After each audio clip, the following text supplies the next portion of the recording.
kasih tentunya Pak Wisnu yang waktu itu kontak, dan juga terima kasih Pak Gembala Anda, Pak Timotius Hardono, itu seseorang yang sangat luar biasa rendah hati ya. Jadi kalau saya bersekutu dengan beliau, merasakan bagaimana beliau memperlakukan saya dan istri dengan baik ya. Ada Bu Inga juga ya, sama keluarga di tempat ini ya. Itu tadi yang mimpi pujian anak dari kecil kami di Salatiga sampai kemudian jadi besar dan melayani di Yogyakarta. Puji Tuhan ya, senang berjumpa dengan Bapak Ibu semua dan saudara-saudara sekalian.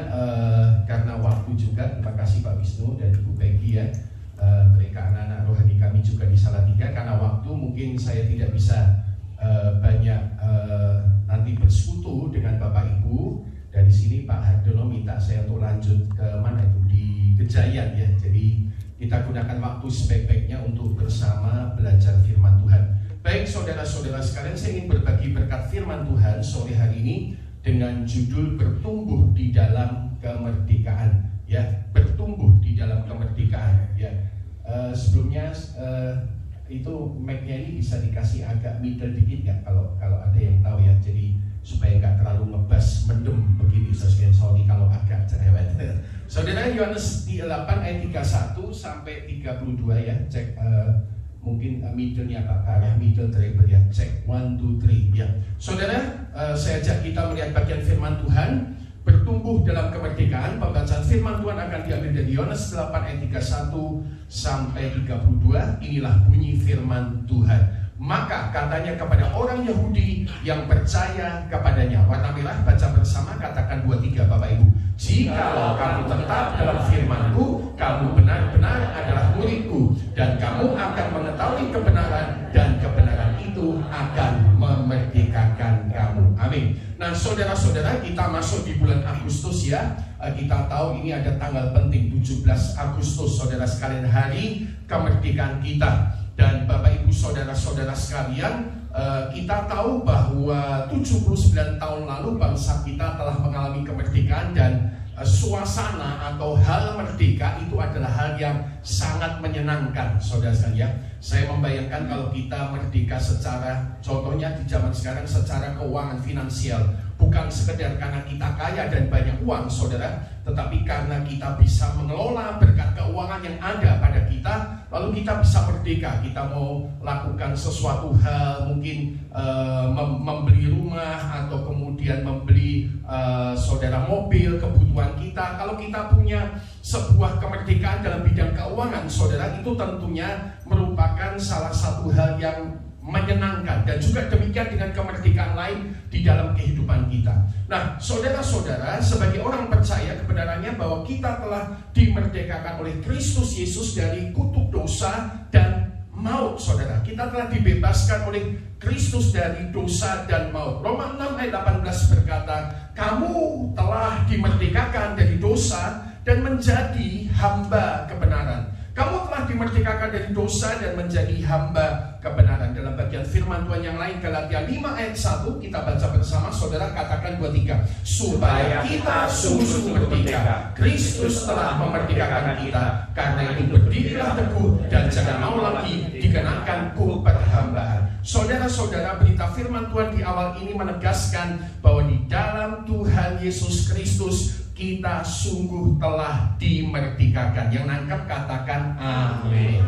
Saudara-saudara, dan di dalam kemerdekaan itu, isu yang ingin dibagikan hari ini adalah bahwa kita harus bertumbuh terus di dalam kemerdekaan Kristen kita ya. Kemerdekaan Kristen kita itu ternyata bukan kemerdekaan satu kali jadi, saudara. Ini masalahnya bukan di pihak Tuhan Yesus. Tuhan Yesus mati satu kali, karyanya sempurna buat kita. Dari pihak Yesus semua sempurna, keberkatannya, kebaikannya mau dicurahkan dalam hidup kita. Tapi problemnya ada di pihak kita. Kita yang seringkali, saudara, tidak bisa dan tidak siap menjalani kemerdekaan yang total 100% itu. Satu kali saya pernah dengar cerita seperti ini, saudara, dan saya lebih paham tentang kemerdekaan Kristen. Ada seorang hamba Tuhan menulis demikian, kemerdekaan Kristen itu adalah sesuatu yang maju satu tahap demi satu tahap. Lalu dia cerita, saudara, tanggal 6 Juni 1944 ada operasi militer paling besar di dunia, ada 3 juta tentara yang diterjunkan di pantai Normandy, Prancis. Dalam rangka apa? Dalam rangka operasi militer sekutu untuk membebaskan Eropa yang hari itu ada di bawah saudara genggaman Jerman. Ya, nanti ada bisa reverse ke Google. 6 Juni 1944. Saudara, untuk mendaratkan 3 juta tentara di pantai itu, ya, sekutu kemudian merancang satu operasi tipuan militer yang lain. Seolah-olah tentara 3 juta itu akan mendarat di sebuah tempat yang lain, padahal yang disasar adalah pantai Normandy di Prancis, saudara-saudara. Seluruh Eropa ada di bawah Jerman. Jadi ketika mereka mendaratkan 3 juta orang itu dari atas, pesawat semua terbang ngebom ke bawah, saudara. Dari laut mereka kirim rudal-rudal menuju ke daratan, saudara sekalian, menghancurkan semua Jerman yang ada di tepi pantai Normandy. Lalu kemudian tentara daratnya bisa turun bahkan sampai 3 juta orang memenuhi pantai-pantai Normandy, dan kemudian perlahan tapi pasti merangsek masuk ke dalam Eropa. Perlahan tapi pasti, saudara, kira-kira ya, Belgia dibebaskan, Belanda dibebaskan, Italia dibebaskan, Swiss dibebaskan. Perlahan tapi pasti sejak 6 Juni 1944, saudara sekalian, sejak sekutu mendarat, maka perlahan tapi pasti seluruh Eropa dibebaskan oleh tentara sekutu. Nah, hamba Tuhan itu bilang demikian di renungan yang saya baca. Kemerdekaan Kristen itu kayak gitu. Kemerdekaan Kristen itu tidak satu kali jadi karena kelemahannya kita, bukan karena kelemahannya Tuhan Yesus. Karena kelemahan kita lah, maka kemerdekaan Kristen itu terjadi satu tahap demi satu tahap. Mungkin kita merdeka hari ini dalam bidang keluarga kita, hubungan suami istri. Nanti kemudian kita maju lagi merdeka dalam bidang keuangan. Kita maju lagi dalam bidang jiwa yang sehat. Kita maju sampai totalitas kita merdeka di dalam Tuhan. Itulah sebabnya kita harus bertumbuh terus di dalam kemerdekaan Kristen kita. Yang menangkap kebenaran ini sama-sama katakan amin. Saudara, nah sore ini kita akan merenungkan, kalau gitu bagaimana bertumbuh dalam kemerdekaan Kristen kita? Saudara, ada 3 hal bagaimana kita bertumbuh dalam kemerdekaan Kristen kita. Kata Yesus. Yang pertama, kita akan merdeka, bertumbuh dalam kemerdekaan Kristen kalau kita tetap di dalam firman-Nya. Itulah sebabnya Yesus Yohanes 8 ayat 31 tadi berkata, maka kata Yesus kepada orang-orang Yahudi yang percaya kepadanya, jikalau kamu tetap dalam firman-Ku, tetap dalam firman-Ku. Saudara-saudara sekalian, jadi kita bisa tangkap yang pertama, kita bertumbuh dalam kemerdekaan Kristen kita kalau kita tetap dalam firman-Nya. Nah, apa itu tetap, saudara, atau seperti apa tetap dalam firman-Nya? Saudara, berasal dari kata Yunani meno, terjemahnya adalah to stay, abide, continue, dwell, endure, be present, dan semua terjemahan ini menunjukkan bahwa kalau kita, saudara sekalian, tetap tinggal dalam firman-Nya, artinya kita punya kehidupan yang konsisten dengan firman Tuhan. Konsisten seperti apa? Kuat seperti apa dengan firman Tuhan? Saudara, makna tetap dalam firman Tuhan, saudara, artinya kita siap untuk mendengar, kita siap untuk merenungkan, dan kita siap untuk melakukan firman Tuhan. Kata Yesus dalam Matius 7 ayat 24 dikatakan, kita baca yuk, katakan 23. Setiap orang yang mendengar perkataan ini dan melakukannya, ia sama dengan orang yang bijaksana yang mendirikan rumahnya di atas batu. Problem semua orang percaya kayak Anda dan saya, saudara, dengan firman Tuhan adalah seringkali demikian. Kita dengar firman, tapi kita tidak melakukan firman. Dibuat sesimpel saja. Kita dengar firman, tapi waktu jatahnya kita lakukan, kita nggak lakukan.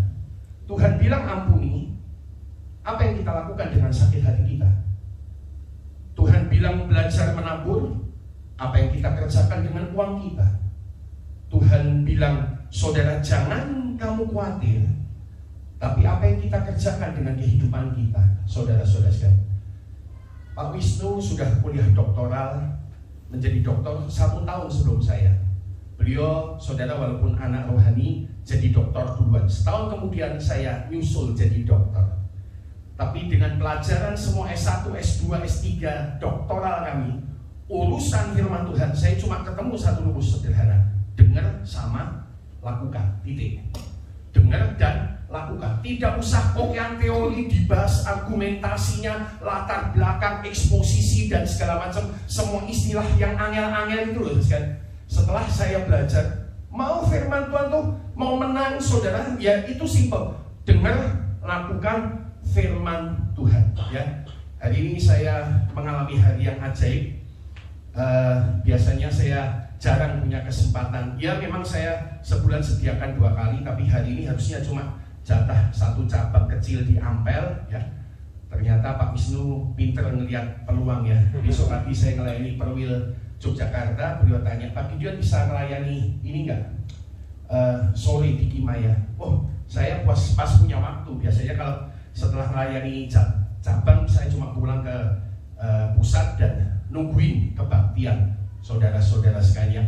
Hari ini saya nanti tadi pagi khotbah di Ampel. Apa yang saya mau cerita adalah demikian. Berapa tahun lalu hamba Tuhan Ampel ini, cabang kami datang sama saya, dan dia bilang begini, Pak Gideon, kami ini disakiti sama jemaat. Jemaat ini ada yang kurang ajar sama kami. Anak muda itu nggak tahu bikin provokasi apa di jemaat itu, dan saat kami suami istri merasa dikurang ajari oleh jemaat, kata dia demikian. Lalu dia bilang ini, apa yang harus kami lakukan ya Pak Gideon? Ya, saya hari itu seperti orang sadis, tapi saya tahu saya tidak sadis. Saya cuma ya garo-garo begini, kalau bilang gini, sebentar Pak Bu, kayaknya Tuhan cuma ingatkan gini, kan kita hampir tiap minggu khotbah tentang pengampunan kamu. Jadi saya rasa cuma begini, inilah waktunya kamu melakukan pengampunan itu. Jangan sampai kita hanya mengkhotbahkan, kita tahu dan kita mengerti, tapi kita tidak melakukan. Hamba Tuhan itu mungkin pulang dengan saudara sekalian, dengan mungkin tidak banyak paham, tapi hari ini saudara sekalian dia melayani baik, dan dia melayani satu kumpulan jemaat yang baik, saudara, di dekat Salatiga sana. Dan apa yang ingin saya ceritakan adalah bahwa akhirnya tentang firman Tuhan adalah kita perlu mendengar dan melakukan. Ya, kita perlu mendengar dan melakukan, dan perlu tambahkan satu langkah di tengahnya, yaitu sesuai Mazmur 1 ayat 2 berkata, berbahagialah orang yang kesukaannya ialah Taurat Tuhan, dan yang merenungkan Taurat itu siang dan malam. Saudara, jadi tetap tinggal dalam firman Tuhan yang akan memerdekakan hidup kita, akan mempertumbuhkan kita dalam kemerdekaan, adalah terdiri dari 3 perkara, yaitu kita mendengar, kita merenungkan, dan kita melakukan firman Tuhan adalah langkah untuk tetap tinggal di dalam firman-Nya. Kata merenungkan itu berasal dari kata saudara, kata Ibrani yang seperti seekor hewan memamah biak habis. Kalau Anda tahu sapi atau kambing habis dia makan, saudara, rumput, dia akan pergi ke tempat yang teduh, lalu dia mungkin kayak agak tiduran dikit, lalu dia mengeluarkan kembali semua rumput-rumput yang sudah dimakan. Lalu ada proses kedua, yaitu dia mengunyah-ngunyah kembali makanan yang telah masuk ke perutnya yang kemudian dikeluarkan. Waktu dia kunyah, dia sedot semua nutrisi, dia sedot semua protein, kira-kira demikian, dan kemudian membuat tubuhnya menjadi sehat. Nah, saya percaya orang Kristen perlu punya 3 langkah ini, ya. Kenapa seringkali kita mendengar dan tidak melakukan? Kenapa seringkali kita mendengar tetapi tidak berhasil melakukan? Karena di tengah ini kita tidak pernah merenungkan. Bukti simpelnya adalah saya coba tes di beberapa kota sih. Kadang-kadang saya bilang sama jemaat, siapa yang minggu lalu datang ke rumah Tuhan, label-label tangan, ya, beri tepuk tangan buat Tuhan. Lalu setelah itu saya tes dengan kedua, siapa yang ingat firman Tuhan minggu lalu, angkat tangan. Nah, itu cuma sedikit yang angkat tangan. Ya, kalau ditanya gampangnya lupa, nggak pernah, ya, tidak merenungkan. Makanya saudara harus ada proses di tengah merenungkan. Ya, bagaimana caranya merenungkan? Ya. Kalau di tempat kami makanya khotbah seperti ini sebelum kebaktian mulai sudah ada di handphone jemaat, ya. Harapannya saya adalah semua orang dengar khotbah sama lihat handphone, tapi jangan buka-buka IG sama Facebook, ya, tapi nyusuri firman Tuhan, ngikuti. Nanti pulang ikut konselnya bahas ini, bukan bahas khotbah pendeta lain yang hebat dan luar biasa itu, dan memang hebat dan luar biasa dan tidak masalah. Masalahnya kita sedang belajar merenungkan firman Tuhan, saudara, dan semakin kita melakukan proses mengulang ya, memamah ya firman Tuhan ya, saudara, menyedot kembali firman Tuhan, merenungkan firman Tuhan lewat berbagai macam cara yang dapat kita kerjakan, kita akan menjadi orang-orang yang tinggal di dalam firman Tuhan. Dan ketika kita tinggal dalam firman Tuhan, kita akan siap mengalami, saudara-saudara sekalian, bertumbuh di dalam kemerdekaan kita. Ya, karena itu sebagai sebuah penerapan, saudara, diingatkan sore ini, mari perkuat gaya hidup tinggal tetap dalam firman Tuhan. Gaya hidup Anda sama saya orang Kristen mungkin sudah cukup lama, saudara, tapi seringkali kekristenan tidak berdampak kuat dalam hidup kita, karena mungkin kita hanya mendengar tapi tidak sampai proses melakukan, dan melakukan terus ada tantangan, ada bantahan. Ada orang-orang yang terus bilang bahwa ya itu bagus, itu kan kamu pendeta. Saudara, ini masalahnya bukan pendeta atau tidak. Ini masalahnya kita sedang sama-sama mau ikut Tuhan Yesus Kristus, Tuhan dan Raja kita. Entah pendeta, tidak pendeta, firmannya sama, saudara, kebenarannya sama, dan tugas dan tanggung jawab kita adalah tinggal di dalam firman Tuhan. Yang kedua, bagaimana kita, saudara-saudara, bertumbuh dalam kemerdekaan kita itu terjadi waktu kita bertumbuh menjadi murid Yesus. Itulah sebabnya Yohanes 8 ayat 31 tadi kita baca bersama-sama, yuk, katakan 2-3. Maka katanya kepada orang-orang Yahudi yang percaya kepadanya, jikalau kamu tetap dalam firman-Ku, kamu benar-benar adalah murid-Ku. Saudara, jadi Yesus menunjukkan sebuah pola. Saat tetap dalam firman-Nya tadi, kita akan bertumbuh menjadi muridnya Yesus. Saat tetap dalam firman-Nya, kita ini bisa bertumbuh dalam kemerdekaan karena waktu kita tetap dalam firman, sama firman kita terus mendengar, merenungkan, dan melakukan sungguh-sungguh, saudara sekalian. Nanti kita kemudian akan tumbuh kepada satu titik berikutnya, yaitu menjadi murid-murid Yesus. Nah, terus terang, saudara sekalian, saya mengajukan sebuah pertanyaan perenungan secara pribadi ya. Apakah proses menjadi murid Kristus ini terjadi secara otomatis? Pokoknya asal-asal saya jadi orang Kristen dan kemudian saya tiap minggu ke gereja dan dengan firman Tuhan, lalu apakah akan otomatis jadi murid Yesus? Jawabannya ada dua, tidak dan ya, saudara. Kenapa tidak, Pak Gideon, saudara sekalian? Di sore ini tidak, sebab menjadi murid Yesus itu akan butuh waktu, akan butuh respon, dan pada akhirnya akan butuh ketaatan. 3 perkara ini yang akan kita butuhkan. Singkat cerita, saudara, saya pengen sharing bahwa menjadi murid Yesus tidak otomatis terjadi karena akan butuh waktu. Waktunya kapan? Seumur hidup kita. Seumur hidup kita. Itu adalah proses perjalanan bertumbuh menjadi murid Yesus. Dulu ada lagu, nggak tahu anak-anak keyboardis F, coba ya. Ini pasti mungkin nggak tahu nih, karena ini saya ABG, dia ABG, saya ABG. Anak baru apa? Gede, angkatan babi gue. Dulu ada menjadi seperti Kau Yesus, menjadi seperti Kau Yesus, menjadi sempurna dalam seluruh hidupku. Dulu ada lagu kuno ini ya, yang nyanyi itu siapa, Jonas Wisa atau siapa itu, saudara. Dan sejak itu saya tahu lagu itu, saya menjalani proses perjalanan itu, dan saya tahu bahwa kebenarannya menjadi murid Yesus itu butuh waktu seumur hidup kita. Ya, itulah sebabnya, saudara, contohnya kalau di dalam pernikahan, saudara-saudara sekalian, Martin Luther, Bapak Reformasi, berkata pernikahan itu, dia bilang, pernikahan adalah sekolah karakter seumur hidup. Saya tanya sama seorang pasangan yang saya sempat ketemu, sudah berapa lama, Pak? Ya kebetulan tadi pagi saya tanya, sudah berapa lama menikah? 47 tahun katanya. 3 tahun lagi nikah, Mas. Saya tanya, 47 tahun masih bertengkar, Pak, di dalam rumah tangga, masih beda pendapat? Iya, katanya. Ya, saudara sekalian. Bahkan telah menikah 47 tahun, tidak menjamin semua baik-baik saja, tetap ada perbedaan, walaupun mungkin bisa menangani dengan lebih baik. Tapi itu adalah sebuah petunjuk, saudara sekalian, bahwa menjadi murid Yesus membutuhkan waktu seumur hidup dalam kehidupan kita. Yang kedua, menjadi murid Yesus tidak otomatis terjadi sebab butuh respons, membangun respon yang tepat sesuai firman Tuhan. Tadi ya, Anda ingat langkah-langkah simpelnya, saudara. Jikalau kamu tetap tinggal dalam firman-Ku, kata Yesus ya, tetap tinggal artinya mendengar, merenungkan, dan melakukan firman, kamu akan menjadi murid-Ku. Ya, apakah proses menjadi murid otomatis? Jawabannya tidak, karena butuh waktu. Kedua, butuh respons. Respon artinya apa? Tanggapan, ya. Tanggapan terhadap satu peristiwa di hidup kita, dan kita perlu belajar membangun respon yang sesuai firman Tuhan. Misalnya ini saya sebutkan 3 hal: respon penerimaan, respon pengucapan syukur, dan respon pencarian lipat akan Tuhan.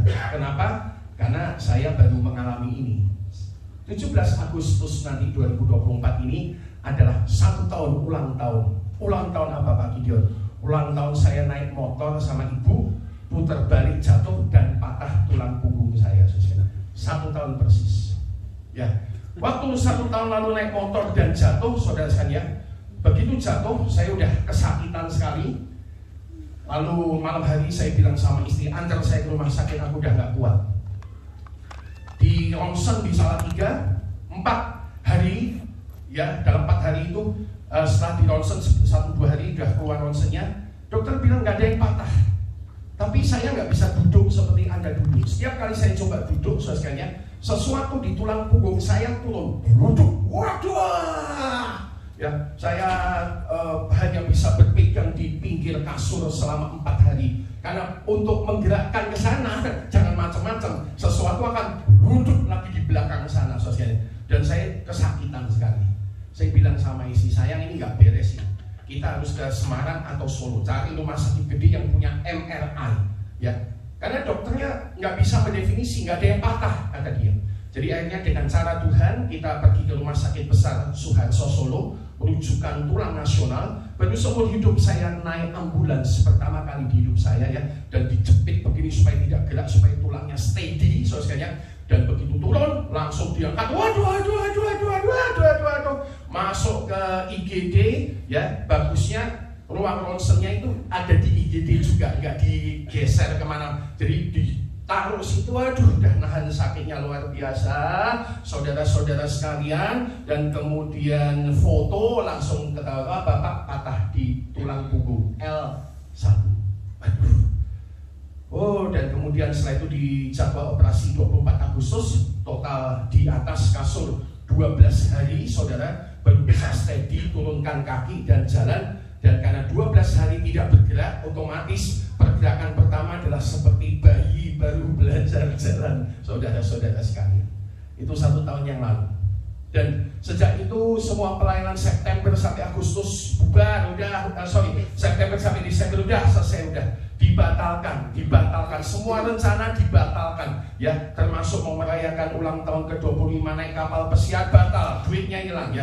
Mau saya kasih orang, kalau saya bisa kasih Pak Wisnu Bupedia gitu, mestinya kalian berdua berangkat, tapi nggak bisa dikasihkan masalahnya. Dia bilang kalau nggak bisa dikasihkan, ya, kalau kasihkan 1 orang tambah bayar $150, kalau dikasihkan 2 orang nggak bisa, itu sama kayak orang bayar jadi 2 digit hilang, 2 digit. Tapi untung masih bisa merayakan ulang tahun ke-25 sama istri. Ya, walaupun waktu merayakan ulang tahun hasil operasi pertama saya bengkong, jadi saya tuh jalannya kayak begini, saudara. Itu Oktober 2023. Di tengah-tengah itu teringatlah semua firman yang telah kita belajar dan kita renungkan. Lalu Roh Kudus bilang, kamu mau ngerespon kayak apa Gideon? Masalah kamu ini mau ngerespon kayak gimana tanggapannya? Tuhan, aku tak ngerespon seperti yang Tuhan ajarkan. Pertama, penerimaan oleh Roh Kudus, ya. Roh Kudus tolong, ya, kalau Anda belajar dari Ayub itu respon pertama terhadap penderitaan dalam hidupnya adalah acceptable, menerima. Tuhan yang memberi, Tuhan yang mengambil, apa katanya? Terpujilah namanya Tuhan, ya. Harus baca Alkitab ya, saudara. Harus baca dan renungkan Alkitab. 2, ayo bilang sama istrinya, apakah kita hanya mau menerima yang baik dan tidak mau menerima yang tidak baik dalam hidup kita? Terima. Saudara, saya mulai belajar melakukan respon penerimaan. Ya, dan paling gampang saya memang pakai lagu. Nah, saya boleh nada di. Ini kalau kamu nggak ketahuan lagu zaman sekarang kebangetan banget kamu. Kamu jangan-jangan ABG yang angkatan babi. Nah, kita mungkin karena belum latihan ya. Melita Sidaputar 15 juta views di YouTube nyanyi ini. Kau lebih tahu yang terbaik bagiku. Kau lebih sanggup pulihkan hidupku. Ku berserah, ku percaya hanya Yesus penolong yang setia.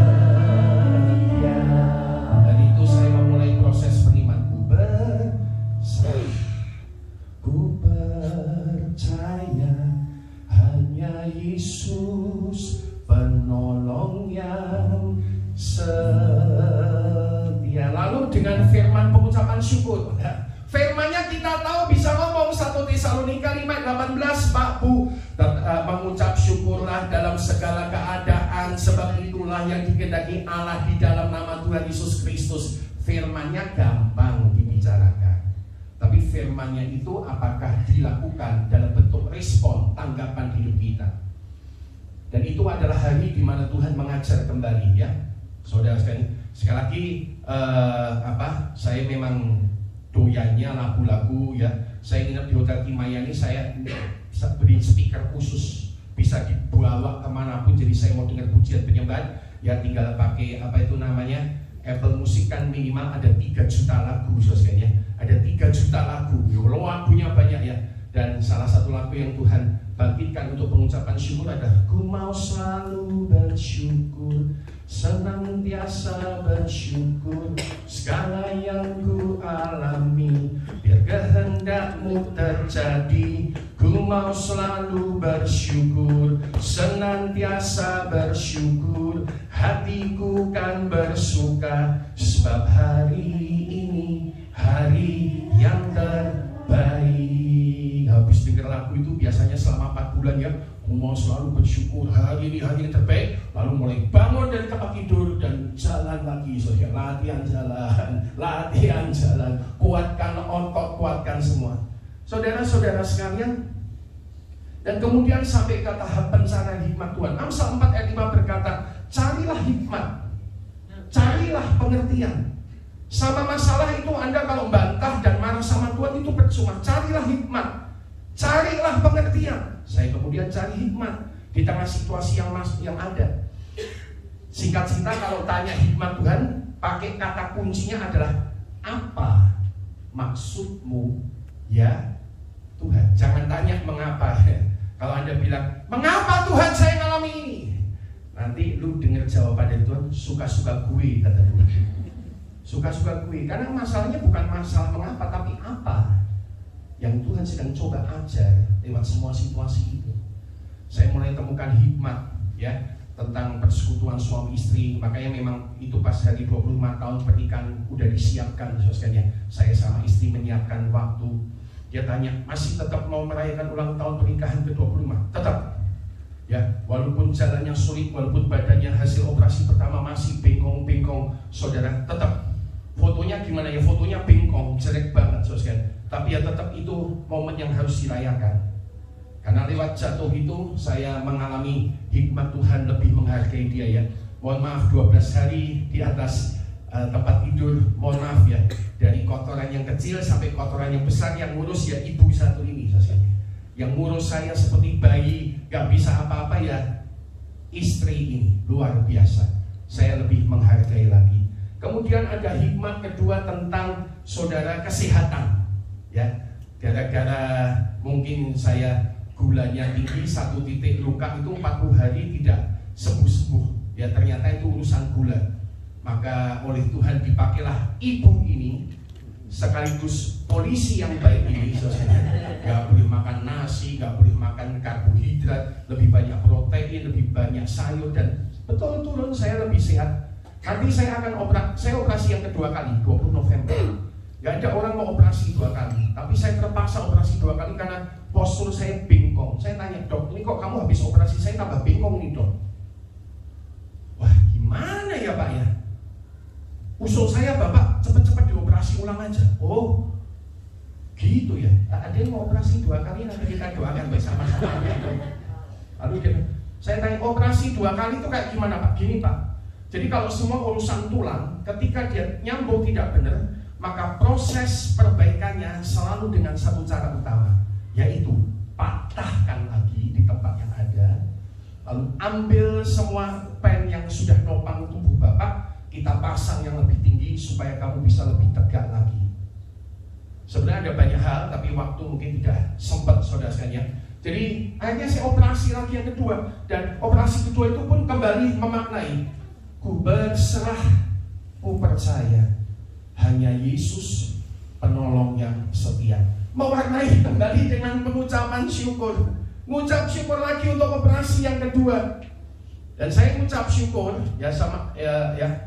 Operasi saya 1 kali operasi itu kalau ngadep meja outer harganya 120 juta. Jadi 2 kali operasi 240 juta rupiah. Tapi saya mengucap syukur, ini yang saya mau sampaikan, Indonesia itu bertumbuh lebih baik dalam kemerdekaannya, salah satunya dalam pelayanan kesehatan. Jadi dengan 240 juta, 2 kali operasi, saya tambah bayar lewat BPJS 1.100.000 rupiah. Itu kalau nggak BPJS dan kalau nggak bukan Tuhan yang buka jalan, itu pasti saya udah bingung caranya bagaimana bayar sebesar kayak itu. Dan saudara-saudara sekalian yang mencari hikmat dari Tuhan, ya. Dan mungkin saya langsung lagi ya, saudara. Menjadi murid Yesus membutuhkan proses ketiga, yaitu ketaatan, keputusan sengaja taat, ya, walaupun itu berat secara daging, ya. Saudara, saya tahu dengan semua firman Tuhan di hidup kita itu tidak mudah. Daging kita akan luka, Anda akan berontak, kok kayak gini Tuhan, kok enak Tuhan. Beberapa orang bilang, kok saya yang ngalah lagi ya Tuhan, kok nggak beginilah Tuhan. Ya. Saudara-saudara sekalian, pada satu titik murid Yesus hanya terbentuk karena keputusan taat, ya, keputusan sengaja taat, walaupun itu adalah berat secara daging, ya. Dan saudara, menjadi murid Yesus itu juga sekaligus proses otomatis, ya, jawabannya ya, ya. Sebab kalau kita tetap betul-betul kuat melakukan firman Tuhan hidup kita, pembentukan kuat murid Kristus juga terjadi dalam hidup kita. Karena itu penerapannya adalah setia kepada proses pembentukan murid Kristus di dalam hidup kita. Nah, ini yang paling akhir, ya. Yang ketiga, bagaimana bertumbuh dalam kemerdekaan kita. Yang pertama, saudara sekalian tetap tinggal dalam firman Tuhan, mendengar, merenungkan, melakukan. 2, tumbuh jadi murid Yesus dengan saudara waktu, respon, dan bahkan ketaatan. Dan ketiga, ya, bertumbuh dalam kemerdekaan waktu kita mengetahui kebenaran yang memerdekakan, ya. Sekarang Yohanes 8:32, tadi Yesus berkata dalam ayat 31, jikalau kamu tetap dalam firman-Ku, jikalau kamu tetap tinggal dalam firman Tuhan, kamu akan bertumbuh jadi murid-Ku. Dan ayat 32 kita baca, katakan 23, dan kamu akan, dan kebenaran itu akan memerdekakan kamu. Nah, saudara, kata kebenaran berasal dari kata Yunani aletheia.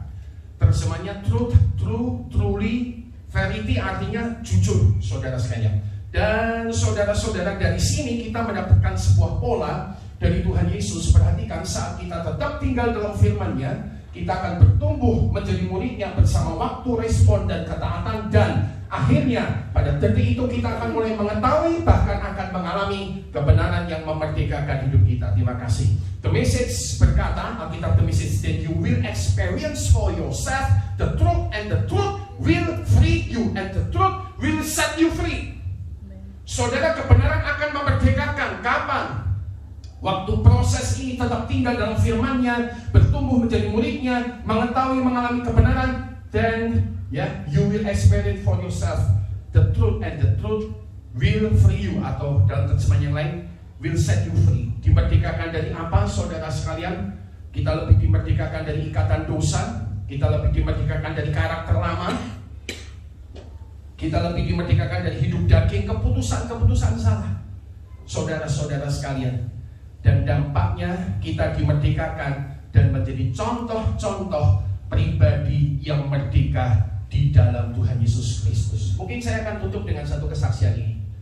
Operasi yang kedua, 20 November 2023. Waktu mendengar itu, saudara terus mengembangkan respon secara pribadi ya. Saya waktu mau masuk operasi kedua tuh pikiran saya cuma satu saja. Siapa yang nemenin istri saya? Karena kami berdua menikah 26 tahun, tidak punya anak. Dan kami merdeka tentang perkara itu. Sudah gak gelisah. Ya, mau cari anak, nimang anak, wes ketua. Mending lihat anak-anak kayak Kesia itu tumbuh di sekitar kami. Pak Wisnu, Bu Peggy, anak